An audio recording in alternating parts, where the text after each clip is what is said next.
is the Eagle has landed.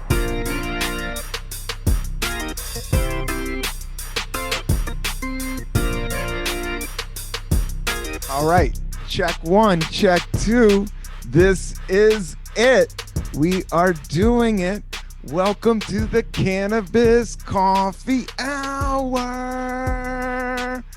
with your host, me, Rob Cantrell. Oh man, I got a great episode with you.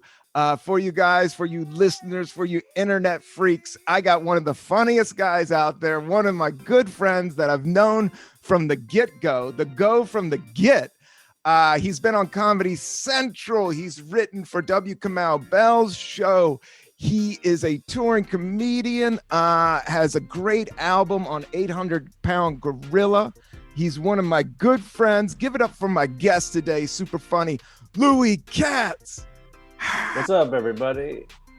Good to be here, man. Thanks for having me.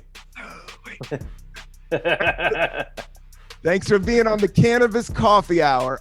Listeners, yo, I got a great cup of coffee. I am drinking Intelligentsia today. Boom. I know it's kind of douchey and everybody's on that, but I like good things. I'm not ashamed. If I like something quality, I'll bring it up. Yeah, I know you like blue collar aesthetics. That's cool and all. We can do that. But I've been around the block and this is some good beans.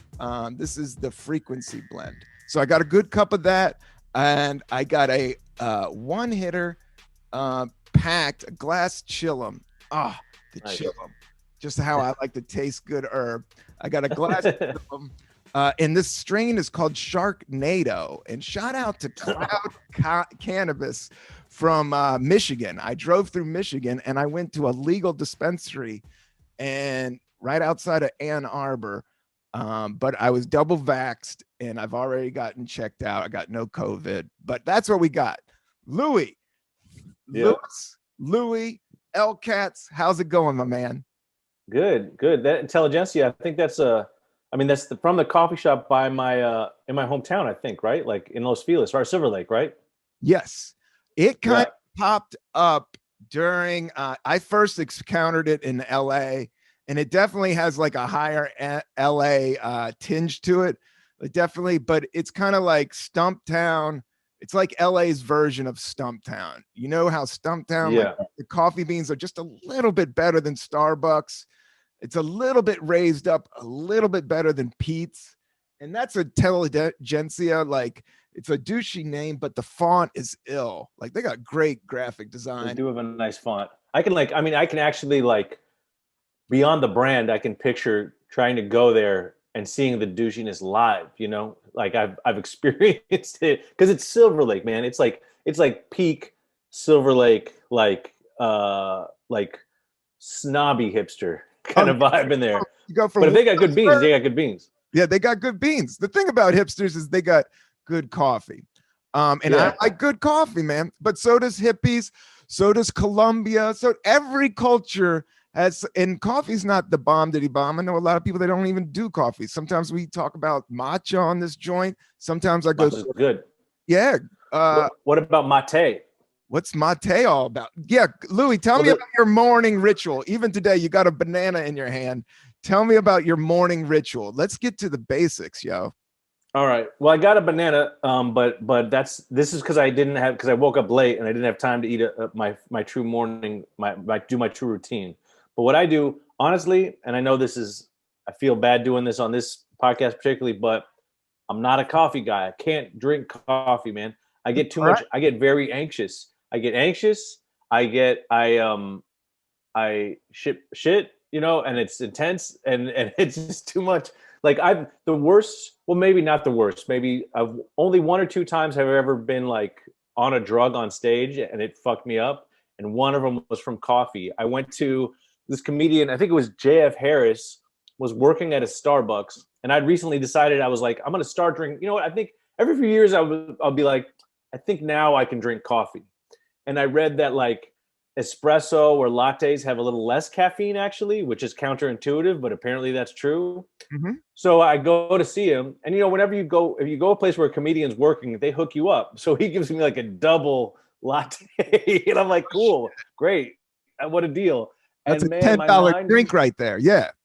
Yeah, he definitely hooked it up, but it was like, With dude, I went on stage afterwards. It was like my brain was working faster than my mouth, man. Like I wasn't working at the same pace. And I really do get anxiety. Like I'm an anxious guy. I got to really work to clamp that down.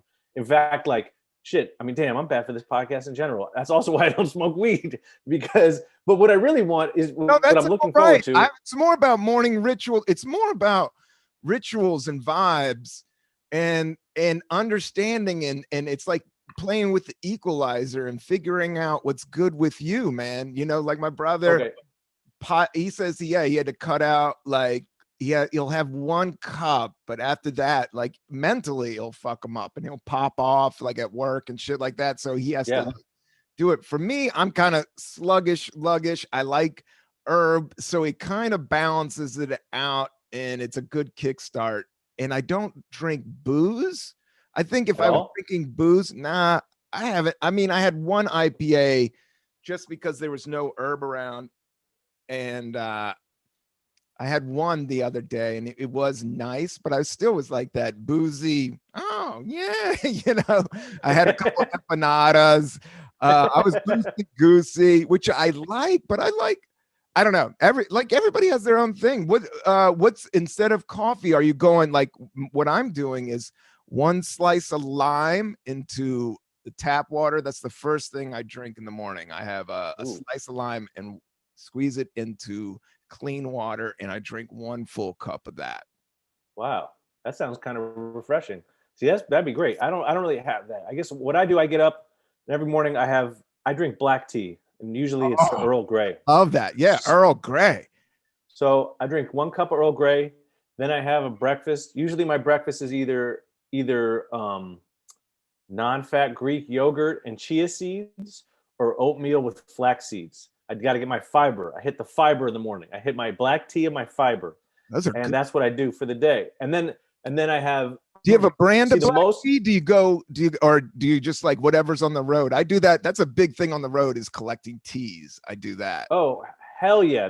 I always have like, it's weird. I have like, for my single days, I have tea bags in random places in my luggage because I never really kind of unpack because I'm always on the road. Even after this year of not being on the road, I still have shit that's like just random tea bags that I took from hotel cafes. And then I also have random condoms, even though I haven't been single in over a year. So I'll just be like tea bag, condom, tea bag, just like random places. Like I'm ready to go. But my other thing is when I really need caffeine, if I need to up it, then I drink mate. See, matcha is like that powdery green tea from Japan. Mate is like that South American tea. They drink it out of a gourd with like a metal straw. I don't drink it out of a gourd, but like there's a company that makes it now that they sell kind of an energy drink based on it. I forget what it's called. Guayaba, some shit. But mate is the tea, and I buy just the tea bags, and that's if I like haven't slept a lot. I'm not good on a little bit of sleep. So if I haven't slept a lot, I need that mate. Yeah. Yeah. Well, no, some people don't like David Tell, one of my favorite comedians, a guy, a friend of mine, a guy I work with, he doesn't sleep. He just doesn't sleep. I don't know how he doesn't sleep. He's one of the sharpest dudes around and he just doesn't sleep. So I don't know how that works. During the day, he does that vampire comedy, road comic shit. He goes till 5 a.m. smoking cigarettes, writing, dealing, watching documentaries, and then he'll crash from 6:30 to 11 or 12:30, and then he gets a call from 3 Arts, and then he gets booked on some road gigs, and then he hooks up with Louis. I love Attell. I'm telling you, but he has a little bit. And he's a little bit, but that's what I'm saying. I'm saying like 5 hours. Like I go down to 6 and I'm like fucking not as good. Yeah, they say it redoes your brain. Like it, and as you get older, like I can feel things breaking down. Like I'm all about healing and getting it back to 1, getting it back to square Yeah. 0. And you can do Well, that sleep with a big 9-hour bomber. Like you'll feel 21. Yeah, it is definitely. I do get that sleep deficit thing. Like if I haven't slept, if I've slept less a few nights in a row, then I got to sleep a lot. Like one night later on, that happens to me with food too, man. I get food deficits. Like if I didn't eat enough the day before, I got to eat a lot the next day. I also just realized like late in life. I don't know why it took me my whole life to realize this. I've got one of those high metabolisms, and I didn't add it up. Like I'm hot. I run hot all the time, man. Before I was shaving my head, I went bald. Before I was shaving my head, I had a year where I was trying to be a hat guy. I'm not a hat guy, man. I get too hot in a hat. I can't. I need the heat to come out my dome. So I like. There's that. I eat a lot of food. Like my friend was like, how come every girl you date ends up gaining like 20 pounds?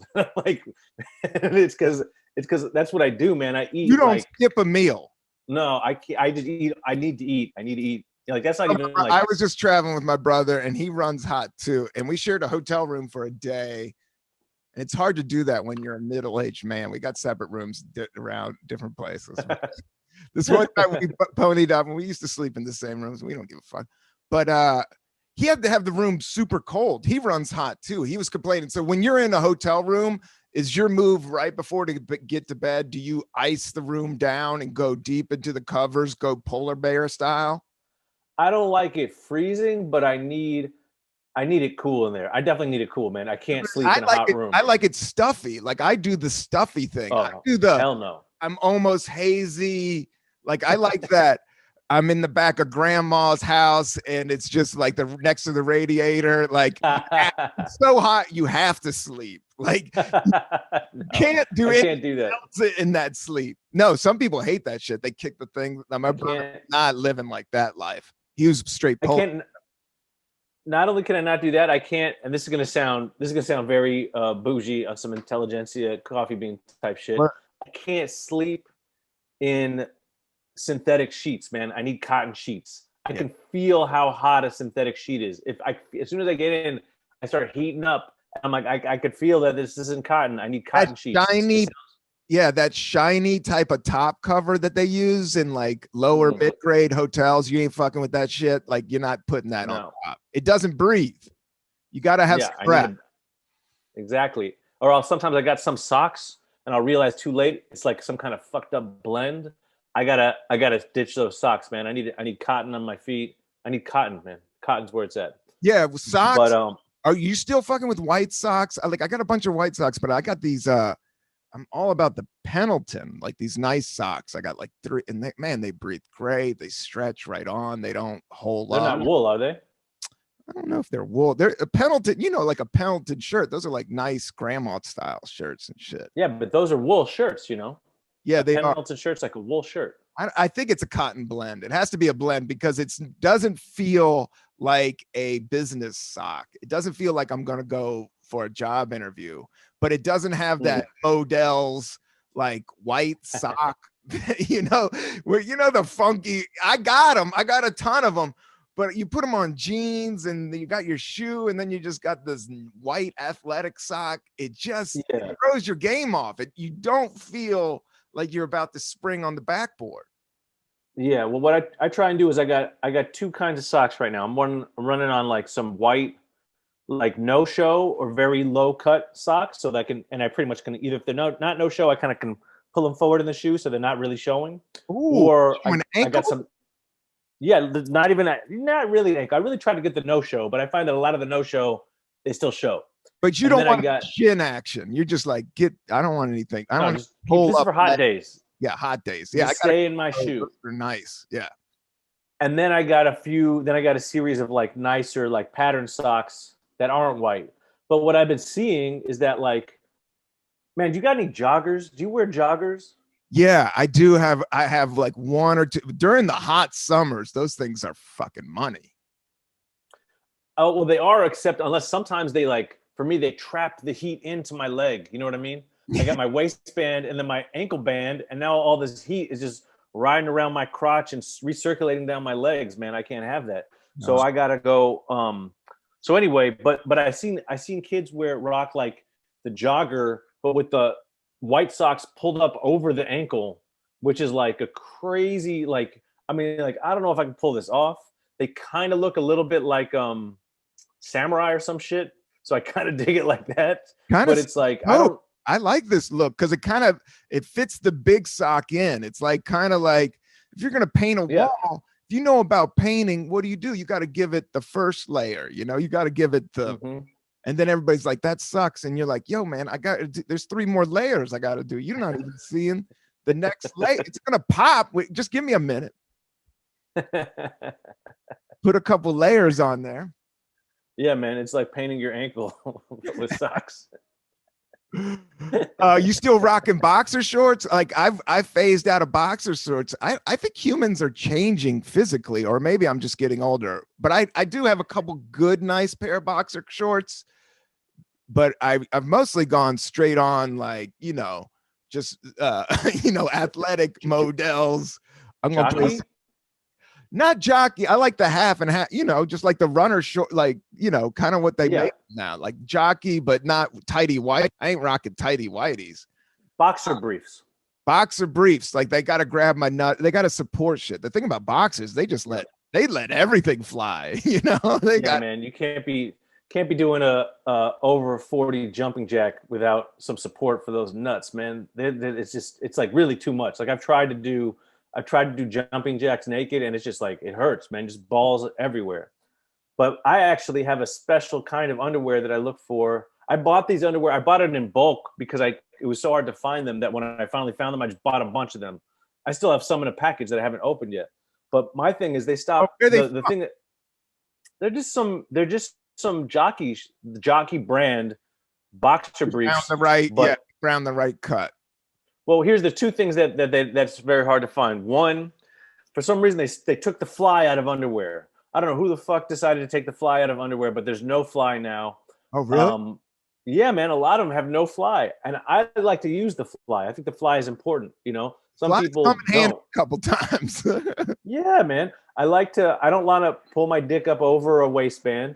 Oh. I like the way the fly, like, yeah, it's the worst. Yeah, so if you pull it over the waistband, it kind of cuts it off, and then when you get it back in, there's a lot of drippage. I'm anti-drippage. I started peeing sitting down too, which is a whole nother thing. But let me get into that in a second. Oh, dude, I have to wipe my dick. Yeah. I'm so old. I don't wipe my ass. I wipe my dick after I piss, man. Every time, or it's just dribble city, man. Like you that's hilarious. You check out some casual khakis, like on khakis on fucking casual Fridays. So there's some over 40 dudes. There's droplets all over, man. Yeah, man, droplets everywhere, man. I don't want any droplets. That's why. So I do wipe my dick. I do pee sitting down when I'm at home. And then if I'm in public, man, I'm using, the fly, it's like double material there. So it stops the droplets. If there is a droplet, it stops it from getting all the way to your pants. Plus, the way the fly works, it also it provides an expansion in case you get a boner or something like that. It does expand a little bit. It gives leeway, with the fly. But so all of a sudden, all the underwear is no fly. It was hard to find. Emergency piss a lot, like the fly, like when you just like, oh my God, and I've been in New York, you have that a lot because bathrooms aren't everywhere. Dude, all the time. And especially that's another old man shit. Like I can't for some reason, I used to be able to hold in my pee. Like I remember I was really good at it. Like in elementary school, because they only let you pee like every once in a while in elementary school. I was just holding in for forever. And now it's like as soon as I have to, if I feel like I have to pee, I gotta pee. Like that's when I gotta go. Like that's that. There's no time for anything. I mean, luckily the cops are on this fucking low-key strike, so I bet I could pee on the street, although I've learned my lesson not to do that from you. Yeah, man. I've been talking about it. Yeah, you can't, the street, you have to debate. I come home because I'm deep in Brooklyn now, so it's I come home and it's sometimes you got to debate. Well, I can whip out my wang and catch a case, or I can just pee my pants. And sometimes you just got to whip it out. Horrible. You just got to whip it out behind a tree and just hope somebody is fucking walking by. You just got to be like, But I yelled at somebody the other day at a park that started peeing in public. I was like, go around the corner, because he kind of whipped it out in public. Jesus. I actually had a friend named my friend Ben is actually able to he was kind of a whip out his dick kind of guy, but he could pee while walking backwards and still talking to you and not pee on himself and not pee on you. It was real crazy. That's a good move. I think I Yeah. do that. But that is a good move, because you're walking away. You're just walking away from the pee. So it's actually, Yeah, exactly. physics. It's a really intelligent move. Yeah, it's evolved. It's evolved, because if you but did then- it the wrong way, you could splash your friend, you could splash you. You're going to be walking right into it. You don't want to walk into it. You want to keep it moving. Yeah, man. Yeah, it's a very smart move if you can pull it off. I mean, it's Yeah, not where's easy. that guy now? I bet he's doing well in life. Oh, he's a lawyer. Yeah, I saw that as a class move. As a guy who enjoys, I say the freest you could ever be, Louis, is peeing outside. As a man, I mean, it's just like if I love being in nature and whipping it and peeing on a tree, like when nobody, it does feel good. it just feels good. It's like the one time you're actually connected. Like it's I'm doing a lot of meditation. They say looking at nature kind of brings you into consciousness and out of your ego. Cool. And and I've always did that joke about peeing outside is the freest I've ever felt. But I do think it's like you're connecting to nature the moment you're doing that. Like there's no difference between you and the deer or the tree. There's zero difference. It's true, and it is like flaunting one of the like advantages of being a man. You know what I mean? You're like, I'm a man, I can do this, and that's it. But I feel like the opposite is true too. Like when I choose to pee sitting down, I feel like I could do it the other way, and that's how much I take it for granted because it's so dope that I will choose to sit down. I don't know if that makes sense, but that's how I think about it in my head. It's evolving, it's evolving and being smarter. It's like your friend peeing backwards, a lot of these disgusting things. And that's why I always loved your humor. But a part of being with meditation, a lot of it is looking at the ugliest of the ugly and looking at it with a truthful eye, and being in the moment to see like, no, yes, your body feels like it's safer and better and makes more sense peeing down. So do it, Hell yeah. I keep trying to meditate and I can't, I don't know. I feel like I found like I can't find the time for it. You know what I always want to do? I want to take the transcendental class. I think the quarantine made me kick in, and I've been dicking it with it for years. And then the quarantine gave me that room to dig in a little bit. Mm-hmm. But the day still starts to fire up on you. And, it's hard to schedule out. You're like, I just can't sit still for 5 minutes, but you got to listen to yourself. Yeah, you can. Yeah, you can. How long do you meditate a day? I did 20 minutes today. If I'm going really good, and I did this while traveling, and it was just because I had a hotel room. I can't wait to get back on the road and get comedy up and moving and shit like that, because I am a person that it likes being with himself. Like I could be solo, and I love, being married and everything, but I also like that time. So I was doing 20 minutes in the morning, 20 minutes right before I go to bed, and no media right before I slept. Huh. That's I've been trying to do that too, is at least I just want to go no internet before I go to bed. Like if there's media, I want to read a book, like pages, like actual pages in a book, paper book. I think books are great for you. Anytime you can get away from the plastic screens, it's hell yeah. It's healthy. Yeah. But even all the old school shit now, I think is going to become more and more important. That's why, people are just like moving to these small towns and shit. Like people are getting out there. For sure. I was definitely like, in this last year, man, it's like, nature. Well, yeah, it's all about nature. It's like, everybody's it's going actually kind of, tell me about you going to nature. Yeah. Well, yeah, it's just the only thing really to do last year was to take walks, and honestly, it's like kind of boring to take a walk through a town that's shut down, because all you do is like you see like, oh, that's a restaurant I can't eat at. There's a shop I can't go into. Like it's all just things you can't do all the time.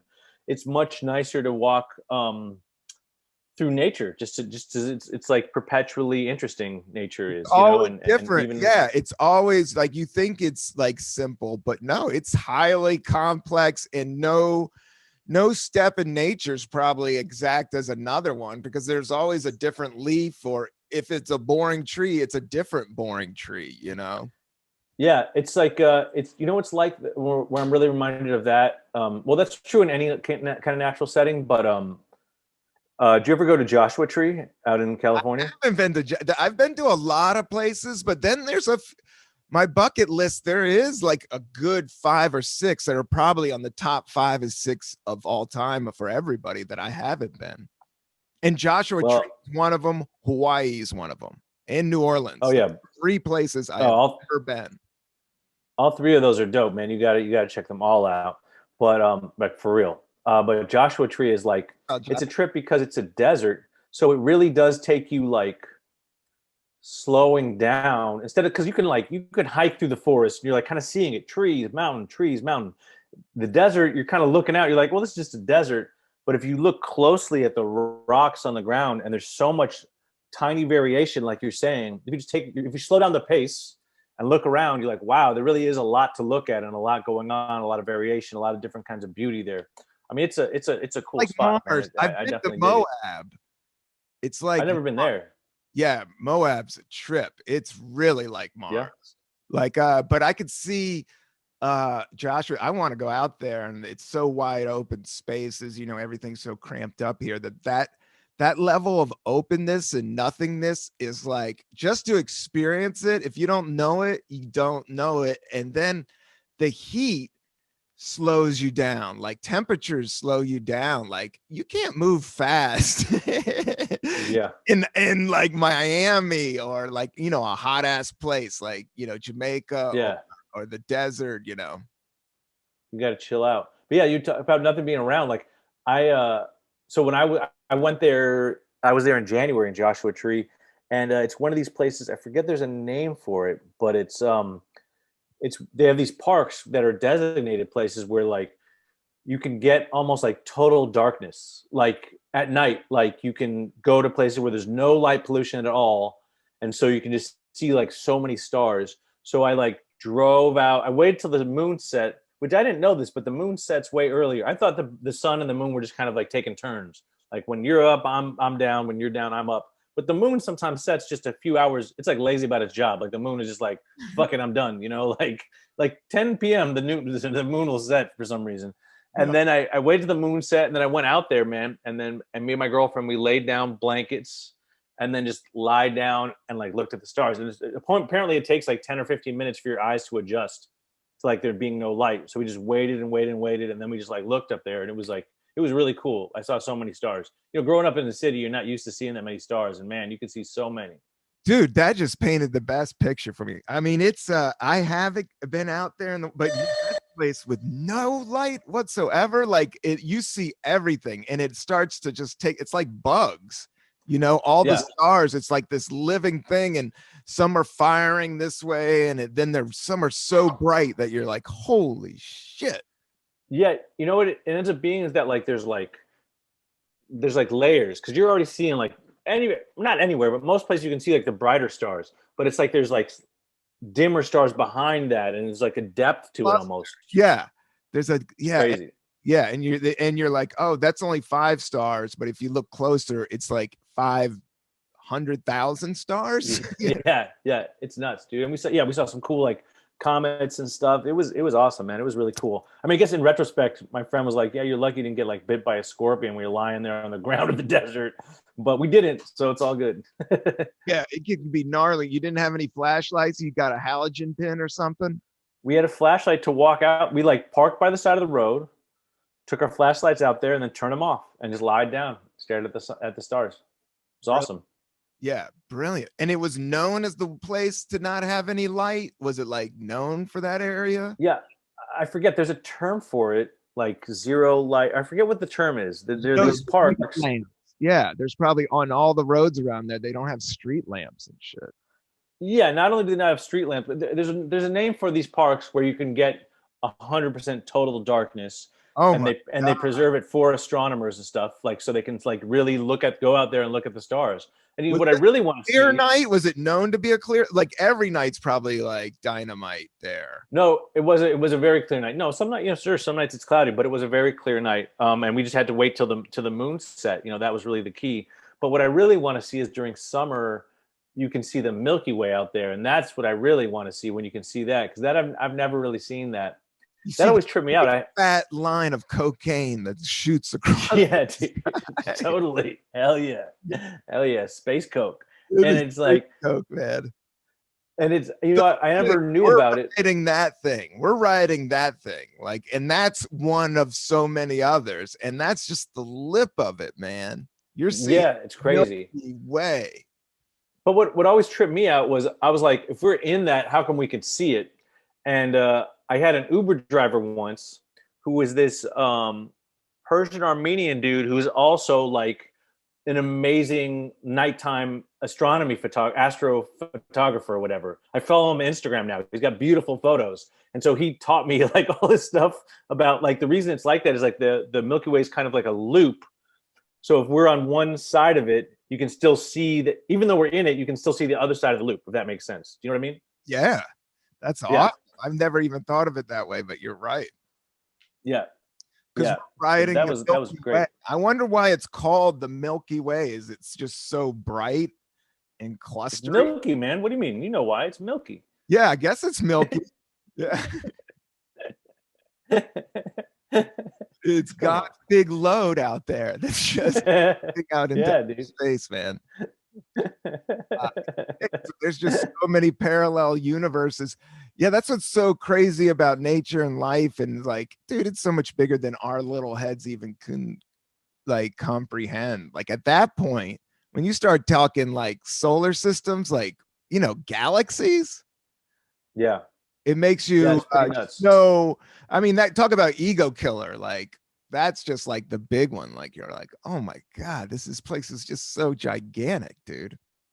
Yeah, it's crazy. All that stuff is like it's really nuts. It's so hard because we're like all in our heads and you're all like, it's all this movie star in you in your own head all the time. And it's like, man, you're just an extra, like you're not even in a featured extra, man. You're not like, it's not about that. It's so, have you heard that? It's kind of depressing, but it's kind of freeing at the same time. That Conan O'Brien quote, he goes, what is he? And he says it in such a like scholarly way. He says, all our graves will go untended. Have you, he said that, which is kind of depressing, but kind of like an equalizer and like frees you a little bit. Like 100%. he talks about, he went to some like Calvin Coolidge's grave and like no one was there. No one thinks about Calvin, the president most of the United States. No one now no one thinks about it. No one thinks millennials don't know who Jimmy Carter is, like barely. Do they? Well, after that picture of him blew up last week where he looks like a miniature next to the giant Biden. Oh, what was that all about? That was a bummer. I'm a big fan of Jimmy Carter. I like him. I don't want his name tarnished. He's out there, building houses at 85. Yeah. It's funny how it's like the best person who was president wasn't necessarily the best president. Like you have to like not be maybe you don't have to be a good person to, if you're a good person, it doesn't make a good president. You kind of have to be like a hard ass bad person. I mean, I think that's actually why people voted for Trump, is because they think it takes an asshole to like get shit done. I don't think it does or it should, but I think that's how they justify leaders it. And bosses are actually people you don't see. The best leaders talk the least. Yeah, it's you don't know they're making moves, or they're doing it like the people are doing it for them, and they're being the less ego about it. So you can get more shit done. The one I think in the short term, you're right. Like bringing a dick in, and if the situation's fucked up, sometimes you do need a dick to yell and do that stuff. But you and I know, like, that only lasts, that toxic energy only lasts for so long. Like it's just like Yeah, it usually eats itself up or it runs out or does something weird, you know. totally. No, I mean, like in the end, I do think it doesn't, that shit doesn't work. And I just think I think you have to like, there has to, it's just like a balance, like everything. You have to have like a Yeah, softness and yeah. a hardness at the same time. You have to be like, you have to be empathetic and also like fucking lay down some laws. You know what I mean? And really, like when I say like the bad president, not even the bad presidents, it's like kind of like he, I think Jimmy Carter, like, I mean, I don't know that much about his time, but I've studied a little bit, you know. It just sounds like he like overestimates the American people. Like you gotta underestimate us. You know what I mean? That's the best move, is to underestimate us, and then we'll meet expectations. You know, just Yeah. like telling people that like, no, Americans don't want to hear you're going to be less comfortable at all. America, that's our big problem. We need to be comfortable. We insist on being comfortable. If being that comfort happens to be killing the planet, America that just ultimately is the for the source of truth. comfort. Fuck it. Yeah, but I think Jimmy Carter was kicking the truth, man. America wasn't ready for the truth. And Exactly. No, he's a the truth isn't sexy. And the truth, yeah. you know, but I think people are seeing through the algorithm. At least I don't know. I'm seeing through the algorithm a little bit, like, especially with social media, how powerful it is, and but how it's fucked everybody up. Like, it's like the truth, yeah, just being genuine and truthful with your moves, you know, just goes much further. Like people just, it's just less drama that way. It's not the sexiest way, but it's I've been trying to like adapt that into like looking at my own self and looking at like things I need to work on and shit. Man, I wish I could tap into that too. You know, I mean, that is like, I mean, technically, not even technically, like that's like good comedy, is like that truth. That's that truth, right? That's the Tapping into that best. truth. Yeah, all the, you know, the only thing about the edge lords and the edginess, like I've been thinking about it and I love it, but comedy's going through some weird shit and I just don't know where I stand on a lot of this stuff. And but do you remember Morton Downey Jr., Yeah. Hell yeah. talk show host? Yeah, he was crazy. He was crazy, but he got popular really fast. Like I think about that with like extreme humor and extreme politics, like that like I remember him coming from obscurity to absolute, you know, it's media focus to absolutely, you know, forgotten, you know, within a span of 7 years. Yeah. Well, you know, people love a villain. You know, they love a heel, you know. It's Yeah. crazy if you read a lot of like, I read, you know, like a lot of some biographies about like artists and things like that. You know what's crazy is how many different and varied artists mention this wrestler, like one of the early wrestlers, this guy named Gorgeous George. You ever heard of him? I've heard of Gorgeous George. Gorgeous I don't, George is like, he's I'm one of not the, super familiar, but I've so he's like, wrestling a little bit. he's a wrestler like in the 60s and 50s. His whole thing is that he's like the original like pretty boy wrestler. Yeah, You know, he's a lot of he's wrestlers where have done that then. got his like swagger from. He was like the Exactly. He's like, he walks around, he kind of primps himself. So it's a little bit like kind of being that kind peacock. of femme, using like homophobia to be the villain. Like I'm so like, Yeah, yeah. he's like masculine, but being like, I'm very pretty, you know? Oh, yeah, I'm so comforted in my sexuality that I could do this. Yeah. Yeah, yeah. And I'm telling you, dude, like Andy Kaufman talks about him being an influence. Muhammad Ali talks about him being an influence. James Brown talks about him being an influence. I mean, he influenced so many people because he's just such a showman, and also because he's this heel. Like people show up almost to hate him. You know what I mean? Like it's crazy. It's such a trippy thing, you know, to like be this villain. People love a villain, you know? Like, I mean, Yeah. that's like Is, MF Doom. That's MF Doom quoted that all the time. People love a villain, you know? yeah, yeah.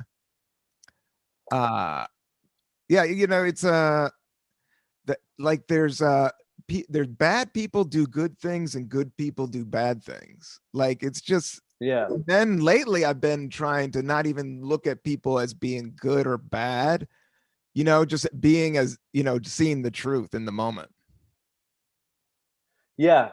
Well, yeah. I mean, I think that's like, I mean, what you just said is like really important right now, because I think it's very, part of the reason we're so divided as a country is that we put all kinds of people, we just like file them into either all good or all bad. Yeah. And if you do What's one happening? bad thing, you're bad. And if you do one good thing, it doesn't cancel out the bad. And it's like, and it's just not true, man. Everyone's nuanced. It's all shades of gray, man. You know, it's like, I don't know why Life is people can't fragile. understand that. We go, you know, it's just, yeah, it's just like it's fragile and weird, and we're moving forward and learn. Everybody's evolving, and there's last gasps and kicks of all kinds of stuff happening out there. Like, isn't That's a it? positive way to look at it. I mean, that we're evolving in its last gasps, and not that like, I don't know, man. It's just like, Yeah, it's just where you're. For me, I just want to keep on staying alive. I've been doing, tons of vitamins. I do the 5 Tibetan stretches. I'm meditating. I'm trying to eat right. nice. I still pop off and, still, getting mind traps and everything because it's COVID, it's just, it's been a year, Louis. It's crazy. Yeah. Yeah. How about stand-up? Are you getting out there? I mean, I'm doing an outdoor show in May, but that's like the first thing I've done in a long time. And I've maybe performed 3, maybe 4 times. Like, wow.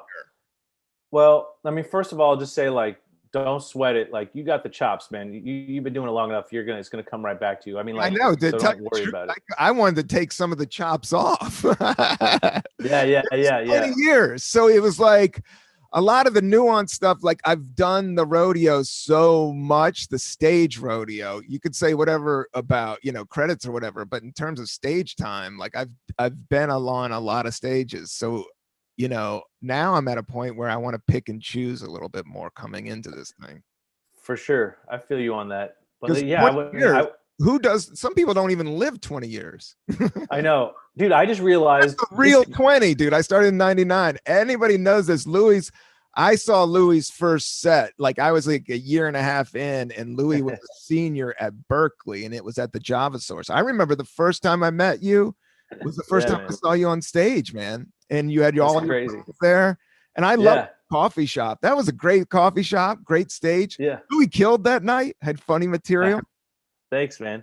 Yeah, I just realized the other day, and it's funny, I should have known this because it's just simple math, but I realized, like, starting next year, because I'm 20 years, if you don't count the year off for COVID, I'm still 20 years this year. And then it's basically starting next year, I think, I've been a stand-up for more of my life than I've not been a stand-up, which is kind of crazy. You know what I mean? Like that's kind of nuts. Like, it's kind of like, I mean, it's just a mind fuck to like dedicate your life to something like this so much. And I'm still kind of like, COVID kind of shined a light on that and all the good and the bads of that. And I'm still kind of dealing with that and all that. But yeah, it's really crazy. I mean, I wasn't doing any Zoom shows. I did a couple Zoom shows. I really did not like them. I just think it just fucks with your timing. I just think, like, I always say stand up is like it's a conversation. It's a dialogue. Yeah. I did like 4 or 5 Zoom shows, and maybe 1.5 I felt good after. Yeah, I mean, it feels good to tell a joke or two, but it's just like, there's just many problems with a Zoom show. I find it's just it fucks with your timing. Like, the timing is off. It's like I was saying, stand up is a dialogue, and the second half of the dialogue is the laughter, and that informs your timing. And to not be able to hear that laughter back, and plus, it's like, laughter's contagious. It takes people they have to be in the same room. There's so many distractions when you're in your own room. It's the same reason why a movie theater is better than watching a movie at home. I still think I can't wait to get back in the theaters, but so I didn't do Zoom stuff. I did a few outdoor gigs. I did like one of the crazy car gigs where they honk instead of laugh. I did a few like weird creekside, like post-apocalyptic feeling shows. And then I kind of took off. I wasn't performing from basically from November till like April. I didn't perform straight. And then I've gotten back on stage. So I've been back because the clubs are open at 30%. I was in LA actually, and I came back to New York right when I was in New York for most of the time here. Then I went to LA for just this winter, and in April they opened everything up to 30%. And so I've been hitting the club since I've been back, and it's a trip, man. It's like, at least for the first few times, and some of the audiences, it's a crazy feeling they're excited to be there and you're excited to be there, which seems like it should be that way every time, but we both know it's not true. Sometimes the crowd is just there because it's something to do. Sometimes you're just there because it's just what you do. And to have it be on par, like, damn, I get to do this again. And they're like, damn, I get to watch this again. That kind of energy, man. And you'll still get it even, performing now. And the cool thing is, like, I feel like this whole year, like, depending on when you're on the road, like, this might be someone's first time back in a comedy club for the next few months. And there's a spark to it. Now, as soon as you come down off that, you get the first crowd. The other thing is that there's not that much to do in the city. So you're still getting some people that are like, I don't want to do this. This is just my only option. And so you come down off that high real quick because you'll get to other kind of Alec crowds. English was on the show last week and he was saying, like, it is rough and doing it at 50% math, but people are laughing. Like, people really want to laugh. So doing actual stand-up is really fun right now. But he was like, my ego is like kind of blowing up. He's like, I can't trust some of these laughs. Like if you're bombing now, it's like, that's not a good sign because people are just happy to be in the room laughing, and if you know what you're doing, I'm sure it's a kind of a cool experience. It is, but you're right. There's laugh inflation going on. Like, I had some new bits that I'm like, damn, I'm writing all these new bits. And then it's like, I tried them the week later and like, oh no, these are all bad. Like, none of these work. It's like, put them up against the check spot on Friday night and you'll see if they work or not. And they didn't. Let me tell you, they did not work. Yeah, man. Shows are opening up. New York's opening up. I got my vax on. Nice, me too. So hopefully I'll see you alive here soon, Louis, and we get to hang out and do some shows and kick it about the old days. Louis and I started in San Francisco. One of my favorite memories, and we'll sign off with this, or we can get out of here. It's almost been an hour, Louis. Thank you for your time. My pleasure. But we saw the Beastie Boys and one of their final shows, or like their final tours. But we got these great tickets, and I'm thinking this is 2004. Is that it, Louis? The Bill Graham Auditorium? Maybe. All I know is it was awesome because neither of us had tickets. Yes. We both go there. We're just like, hopefully we'll scalp some tickets. And we weren't even thinking about it. Mixmaster Mike, Invisible Scratch Pickles are, they're Bay Area crew. So there's fucking backstage passes floating around, man. So not only do we get tickets, we got backstage passes for free. It was insane. It was so awesome. Yeah, we walk in because you come in from Market. It's downtown. So this is where you hear about San Francisco, all the junkies. You're literally going through the Tenderloin to get to this joint, and it's at night. And I remember we went there maybe from like the Mission, maybe from a show from the Punchline, and so there was a girl giving the tickets away or selling the tickets because she couldn't go to the show, but she was like a relative. She was like Mixmaster Mike's sister. So she gave it to us for face value, but they were behind that. We were with the band and we were in the VIP section. So we weren't even in the crowd. We were in this like cage, like right by the stage. And it's called the Bill Graham Auditorium. It's where like the Grateful Dead play. This is where they have that big Comedy Central show. So it's huge, and they were wearing Brazilian sweatsuits. They all had like the Brazilian soccer sweatsuits. But I do remember I slapped MCA's hand. Like, he came up off the side of the stage. Dude, I remember, and I ate this I think Spiegelman gave me a big pot brownie. I had this big pot brownie, and we ate those. And I remember, because I did run in one other time, and I think I creeped him out to sign something like a few years earlier, but I was off the stage and they were rocking it, and he came over and I just went, yo, what's up? And he just went, and we had the perfect That's so cool. Yeah. And I was like, oh yeah, what's up, man? Good show. That's awesome. And then afterwards, I creeped out Ad Rock in a similar way, and you told me your story of doing that to MCA, and it made me feel better afterwards because we had backstage passes. I had a pass, and I went up to Ad Rock. Stop you. Yeah, the band was backstage, and I knew not to bother them. These guys have been famous since they were 19 years old and went through a weird fame, I'm lucky those guys didn't shoot themselves or something. But So, but this is like they're like 38-year-old dudes at this point, or 41. Yeah. And I just go up like I should have known not to bother. I was like, or maybe I just didn't care. I'm like, I'm just gonna bother him. I was like, can you sign this, please? And he signs it. I did. Yeah. He signs it and then tells the person next to him, he's like, maybe we should go somewhere else. Like, let's get away from this fucking asshole. But anyway, I still got it somewhere. I actually kind of want to frame it. I know where it is. Like, I stuck it in a Beastie Boys CD that's at my parents' house. So I've just got to find that CD case and get that backstage pass that Ad Rock signed. I want to frame it. I want to put it up. That would be a sick one. That'd be a great one, man. Yeah. Yeah. Those were the days, man. I remember when we went to the opening of the MCA park. I was just actually there the other day and just walking around that park, man. It was nice. It was nice to be there. Great little park. Yeah, man. Yeah, that was nice. I went to that. And I went to those MCA days. I loved them. And they were in my neighborhood, so I could just cruise through. And it was usually like a sunny day, like New York parks, and that's a cool one. They got a basketball hoop, and I just pumped it. I suck at basketball, but I got a basketball that was flattened, but I just pumped it up. So I may go out and shoot some over there. Nice, man. Do it. Yeah, man. Good memories.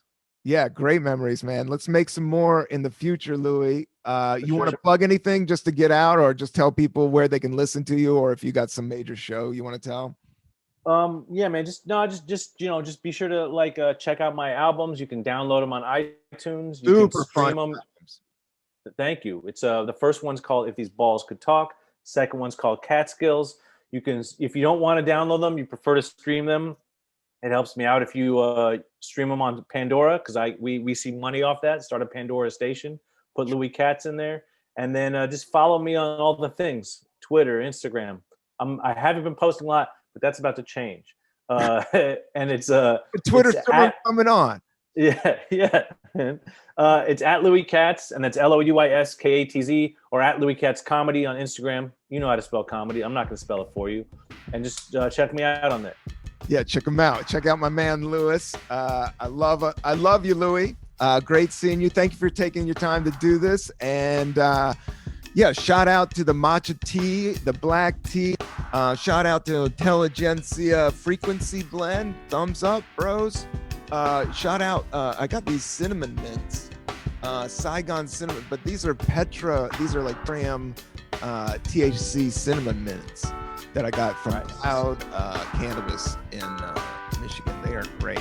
So give them a shout, or if you're there, check them out. We're going to check out. Peace and love, everybody. We're out. Peace.